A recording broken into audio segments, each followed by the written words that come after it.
Does the hair loss supplement Nutrafol actually work, and is it worth close to $88 a month of your money? We're going to find out in today's video. Hair loss is a very common issue and can be a source of significant distress and emotional turmoil. Now, before deciding if a given hair loss supplement or intervention is right for you, you need to understand that there are a lot of different types of hair loss, each with its own specific approach to treatment. Some types of hair loss will spontaneously get better on their own, whereas others require specific interventions. So the most important thing you can do in your hair loss journey is to see a board-certified dermatologist and get an accurate diagnosis as to what exactly is going on, what type of hair loss you have, in order to know if any given intervention is actually going to work for you. One of the most common types of hair loss is androgenetic alopecia. 85% of men will have some degree of androgenetic alopecia by the age of 50, and 50% of women will have some degree of androgenetic alopecia by the age of 60. This type of hair loss involves a sensitivity of the hair follicle to the androgen hormone, specifically dihydrotestosterone. You'll understand why that's important later when we dive deep into the ingredients in Nutrafol. Nutrafol was launched in 2016 and has become one of the fastest growing hair growth supplements on the market.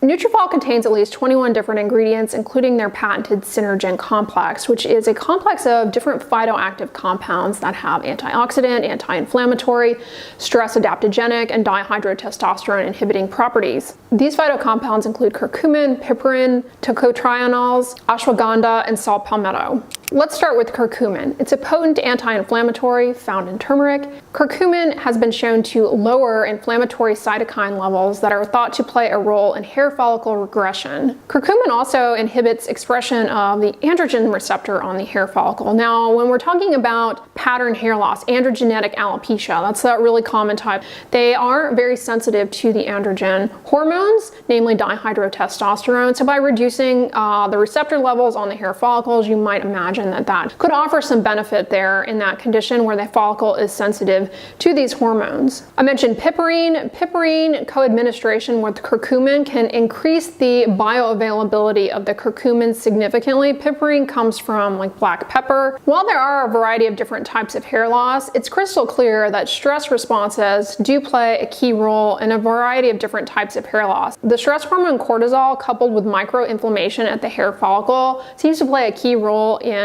androgenetic alopecia. I suppose this is why they have included ashwagandha. What is ashwagandha? It is a botanical that contains steroid lactones that can modulate and decrease levels of the stress hormone cortisol. Specifically, a randomized double-blind placebo-controlled trial of 10% ashwagandha did in fact show a decrease in cortisol as well as the inflammatory marker C-reactive protein, along with blood pressure and subjective feelings of stress. Saw palmetto. Now, saw palmetto is specifically of interest for androgenetic alopecia because it is an inhibitor of the enzyme 5-alpha reductase. 5-alpha reductase is responsible for converting the hormone testosterone to dihydrotestosterone. And it's that dihydrotestosterone that plays a key role in driving hair follicle miniaturization and pattern hair loss in both men and women. This is very similar to the mechanism for the hair loss medication that is given to men with pattern hair loss called finasteride. And in a clinical study of 100 men with androgenetic alopecia, they were given 320 milligrams of saw palmetto a day or 1 milligram a day of finasteride. They took either medication daily for 2 years. Significant improvements in hair were noted in both groups at the end of the 2 years. 38% of saw palmetto takers had an improvement, whereas 68% of those taking the FDA-approved medication finasteride showed improvement. So finasteride clearly is better in comparison to saw palmetto as far as response. However, there are concerns with finasteride. Its side effect profile can include erectile dysfunction. Presumably saw palmetto does not do that or has not been shown to do that, and so it is a more attractive option to many people and one they are more interested in pursuing because of a possibly more favorable side effect profile. But research on saw palmetto for hair loss, it's still limited. And for all intents and purposes, saw palmetto is considered functionally related to finasteride. For this reason, it is advised that women not take saw palmetto during pregnancy because of the theoretical risk of birth defects. I have to give credit to Nutrafol for pointing this out on the website, although you do have to go looking for it in their frequently asked questions, but they don't advise that pregnant women take their supplement. What the heck are tocotrienols? Tocotrienols are isoforms of vitamin E. We know that vitamin E is a potent potent free radical scavenger. It's an antioxidant, so it may inhibit lipid peroxidation and help with hair follicle health. It also may help decrease the overall levels of oxidative stress in the scalp, supporting overall scalp health. That's all well and good, but do we actually have any clinical evidence that tocotrienols do anything for hair? It's pretty weak. A randomized placebo-controlled trial of 38 patients with self-reported hair loss, not specified type, showed a statistically significant increase in hair counts of 38% from baseline in comparison to placebo. This was after 8 months of taking a 50 milligram supplement that contained tocotrienols and tocopherol, another isoform of vitamin E. A major limitation, though, of the study is they're not specifying the type of hair loss. Again, like I said at the start of the video, there are a lot of different types of hair loss out there. Some of them just get better on their own. For example, maybe some of these women had had a high fever at one point and developed a telogen effluvium. They're no longer sick. They went through the telogen effluvium, a hair shedding, and now things are slowly going back. How would you know this from the study? There's no, it's self-reported.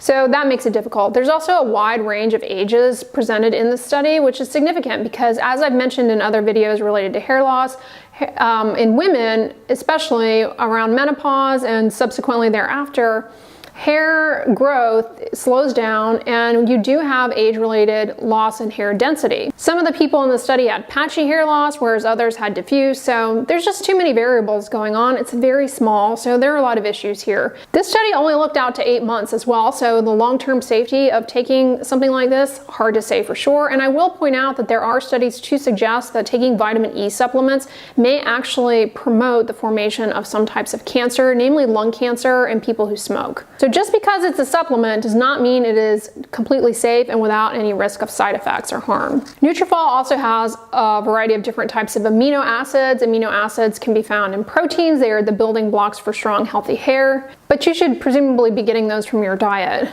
It also has marine collagen. Now, marine collagen has been examined a lot for skin hydration. There is some evidence, albeit weak, that it can improve the moisture content of the skin, reduce transepidermal water loss. To what extent it's really helpful for hair largely remains anecdotal at this point. Organic kelp, which presumably is a source of iodine. Now, of course, iodine is important for healthy hair growth. It should be something you readily obtain from your diet, and unless you are iodine deficient, you do need to look at iodine supplements with some caution. High doses of iodine actually can trigger acne, so that's something to be aware of. This also has zinc. Now, of course, zinc is super important for healthy hair and skin. I've got videos all about the role that zinc plays there, critical for wound healing. But in the absence of zinc deficiency or a confirmed zinc deficiency, should you just be taking supplemental zinc? There is some potential risk there, namely of copper deficiency. Like most hair supplements, Nutrafol has high-dose biotin. Now, biotin, there's no evidence that it actually improves hair growth, thickness, density in the absence of a confirmed biotin deficiency, which outside of certain rare genetic diseases or in an individual who's been consuming a lot of raw egg whites, biotin deficiency is really rare. And taking high-dose biotin, it's not completely without risk. We've come to learn that high-dose biotin supplements actually can interfere with the accuracy of certain lab tests that you might get blood work, specifically those taken to rule out if you're having a heart attack. Also, those taken to evaluate your thyroid. So always tell your doctor any type of supplement you may be taking. Nutrafol also has vitamin D. Now, vitamin D deficiency has been associated with hair loss, but to just take vitamin D supplementation in the absence of any kind of confirmed deficiency, to what extent that's going to be helpful for growing your hair, doesn't seem like there's any research to support just taking vitamin D supplement for hair growth. All right, so those are some of the things that are actually found in Nutrafol, but does it actually work? I mean, that's what you clicked into this video for.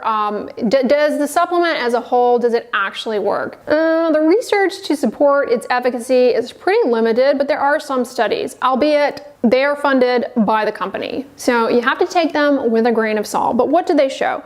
A 6-month randomized double-blind placebo-controlled trial of 40 otherwise healthy women ranging in ages from 21 to 65, pretty wide age range by the way, with self-perceived hair thinning. So we don't know what type of hair loss they are actually dealing with. Androgenetic alopecia, telogen effluvium, alopecia areata, The list goes on and on. Traction alopecia, I digress. 4 capsules a day of either Nutrafol or placebo. Those who got Nutrafol at 90 days showed a 6.8% increase in the number of terminal hairs and a 10.4% increase at 180 days in the number of terminal hairs, versus placebo only saw an increase of 0.07% at 90 days and 3.5% at 180 days. So their study shows that it seems to be associated with an increased number of terminal hairs as early as 90 days. There was also an increase in the number of vellus hairs, which are the little baby hairs, little peach fuzz hairs, versus placebo, there was a decrease in those. No difference in hair shaft diameter, but the people who ended up getting Nutrafol, they were pretty happy. 80% of the subjects getting Nutrafol noted improvement in hair growth versus only 46.2% of the placebo group. The Nutrafol group also noted some other things. They felt like their hair volume had improved. They noted new hair growth, their hair was growing faster, improved stress and anxiety levels, maybe related to the ashwagandha, improved sleep quality, improved skin smoothness, perhaps that's related to the marine collagen, and improved quote-unquote skin health. The majority of people in this study, meaning 73.1%, said they would recommend the supplement to a friend. So they were overall pretty happy and felt like it was doing stuff. Some recent case series show some more promising evidence in favor of Nutrafol. A 52-year-old woman who had failed topical minoxidil, aka Rogaine, took Nutrafol and noted an improvement in hair density after 7 months. A 45-year-old woman with diffuse pattern hair loss showed an improvement in hair density at 4 months. A 37-year-old male with the early stages of pattern hair loss and a very strong family history of pattern hair loss who had previously failed topical minoxidil, he actually got a pretty good improvement in hair growth from taking Nutrafol, as well as a decrease in hair shedding. And then a 38-year-old man with diffuse early thinning of the temples, he showed an increase in hair density after 3 months of taking Nutrafol. Another case series of 4 African-American females with either androgenetic alopecia or thinning hair or traction alopecia, they showed an improvement in hair regrowth. So those are individual cases that noted some improvement above and beyond what they had been doing previously. But again, with a lot of different types of hair loss, thinning, traction alopecia, I've got a video on that, but that can improve if you stop putting traction on the hair in those areas. A lot of limitations here. We also don't get any baseline information on their nutritional status, where some of these people maybe not eating so well, not getting in their nutrients, and they experienced a little perk from some of the vitamins and minerals. But to what extent they needed a supplement, could they just, change up their diet? These studies are pretty limited in their generalizability. The problem is the subjective inclusion criteria. You're just relying on people who have noticed that their hair is thinning, but you don't actually know why. And there's a wide array of age ranges, so a lot of different potential factors there. And also, we don't get any information on their baseline nutritional status. Maybe some of these people had an underlying vitamin or mineral deficiency, and correcting it with a supplement is really why they showed improvement. It's very hard to say. What are the side effects? Overall, it appears to be safe. Most common adverse events are nausea, bloating, and diarrhea. Now, if you're allergic to fish, you're going to want to avoid this because the collagen is marine derived from fish. And of course, with the individual ingredients, I already pointed out some of the potential risks. Iodine, acne eruption. Biotin, interfering with blood work. High dose zinc supplementation, copper deficiency. Saw palmetto, not safe in pregnancy, although they do point that out on their website. And to what extent all of these different compounds might interact or interfere with any medication that you're taking, definitely something to talk to your doctor about, because that's certainly a possibility. The other thing to point out here is that the longest that these studies have looked out is 6 months. So to what extent these remain safe to take indefinitely on a long-term basis, it's hard to say for sure. And it takes about 3 to 6 months to see results with Nutrafol. You take 4 capsules a day with food. And on the website, they do say that you do need to continue taking them in order to maintain the results that you achieve with them. So that can get not only cost prohibitive. So all that to say, should you take Nutrafol. I can't tell you if you should or shouldn't. You should discuss with your treating healthcare provider if this is right for you, but I want to make it crystal clear that hair loss, pretty big category of different potential causes, each with their own treatments. So getting an accurate diagnosis of what type of hair loss you're dealing with is key. Maybe you don't actually have hair loss and you just want to see if you can get thicker hair. You've always had hair that's thinner. Will Nutrafol do that for you? I'm not convinced that it will, but it's, I suppose it's possible, but at what risk? The long-term safety studies are just not there. And supplements, as I pointed out here, they're not completely risk-free, but at the end of the day, it's your money and your choice. On their website, it ranges anywhere from $79 to $88 a month. My opinion of pursuing Nutrafol, especially without an accurate diagnosis of what you're dealing with, it's kind of like just throwing the kitchen sink of nutraceuticals at your scalp and hoping that something sticks, but not really knowing what or if anything in the formula is actually necessary or beneficial for you. And bear in mind, there are several different types of hair loss that spontaneously, albeit slowly, do resolve on their own. So don't just chalk up results that you see to the supplement. It could just be the natural course of the type of hair loss that you are dealing with. And again, that's where having the right diagnosis can keep you from shelling out close to $88 a month on something that maybe you just don't need. Let me know in the comments though if you have taken Nutrafol. Did you see results? Were you happy with it? I hope this video was informative to you guys and that you enjoyed it. On the end slate, I'm going to link my recent video all about oils for hair growth. So check that out if you are interested. But if you guys like this video, give it a thumbs up, share it with your friends, and as always, don't forget, sunscreen and subscribe. I'll talk to you guys tomorrow. Bye.